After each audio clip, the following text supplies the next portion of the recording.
Today I'm going to hold your hand as I walk you through how to make a lovely sourdough bread bag. But first, we must create the mood.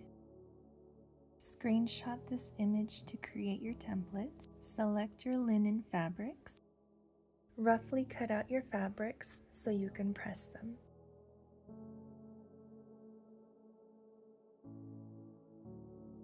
Carefully cut around your new templates while being mindful of your prints and pattern direction. For my fabrics, I'm using a quality linen for the exterior and flour sack fabric for the interior.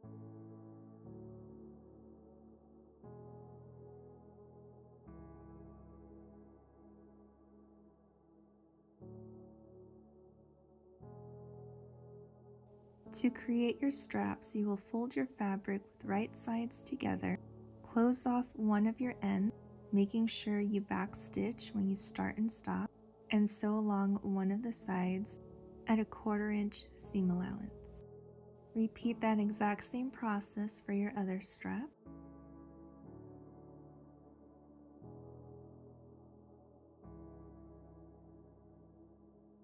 If you have a turning tool, I highly recommend this, and if you don't, you can still achieve this part with a safety pin. Poke your corners out nice and clean and press your straps really well. Place one of your exterior pieces in front of you and mark 2 inches down from the top on both sides. Then pin your straps with the raw edges facing out right beneath the lines you just created, and you're welcome to pin your straps in place so you don't have to worry about them while you sew.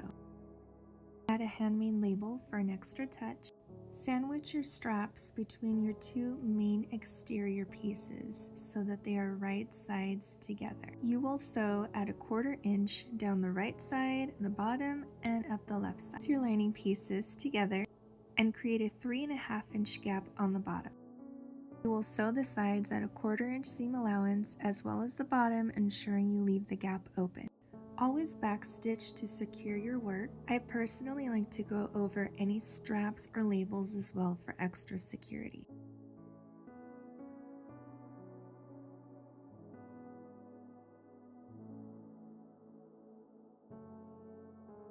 For this box corner method, align your 2 seams together and pin your sides. Then sew at a 1/4 inch seam allowance, ensuring you secure your work when you start and stop. You will repeat this for all 4 corners, the 2 for the lining and the 2 for the exterior.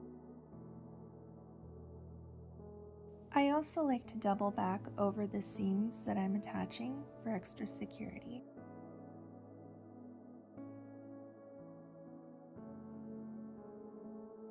Flip your exterior piece right side out and verify that all of your seams look good and that your straps are nice and secure, as they will get a lot of use.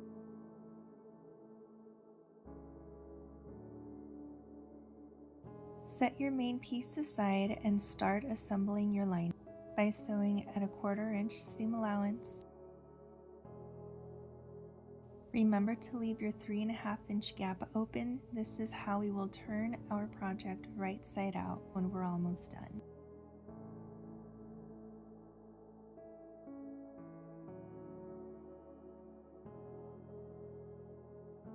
A little tip I have to share when you're joining 2 seams is to offset the fabric. That way you don't have a stack of fabric on the right or the left, and they just sit very nicely right on top of each other. We turned our exterior piece right side out, but we will not do that with the lining. Slip the lining over the exterior piece as is.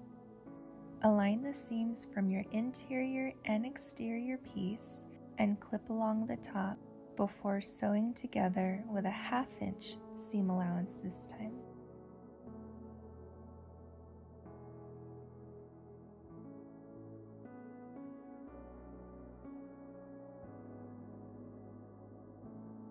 Once sewn, you will turn your entire project through that opening we left at the bottom, right side out. Close your opening with a 1/8 seam allowance, like this. Place your lining inside of your main piece, so a 1/4 inch along the top for a beautiful finished look. While this step is not necessary, I do highly recommend it. And just like that, you have handcrafted a beautiful quality heirloom item for your kitchen, for your family for years to come. If you enjoyed this tutorial, please like and share so that many others can come across it as well. If you make one, I'd love to see a picture of it in the comments. And as always, thank you for watching and stay blessed.